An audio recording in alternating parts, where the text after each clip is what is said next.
ya baadaye.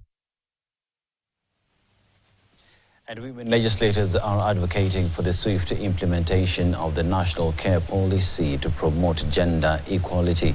The proposed system aims to recognize and reward care workers, including domestic workers, in collective bargaining agreements and improve maternity and newborn care benefits. Not be taken over either gender, and we are also saying that each sector of skilled and unskilled should be taken care of.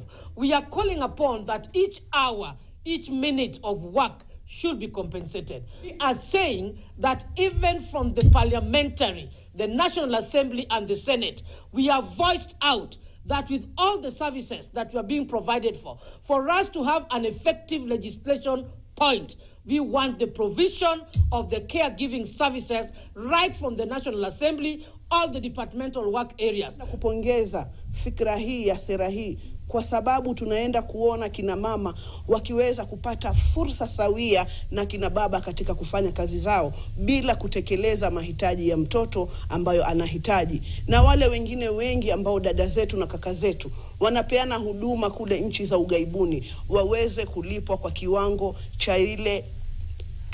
cha ile huduma ambayo wanaipeana, na sio tu kuonekana kwamba wanapeana huduma za kawaida katika ndani ya nyumba. We are falling short of addressing the plight of the caregivers. So the National Care Policy as a clarion call to design a program where the caregivers will also be given stipends so that they can also improve their welfare.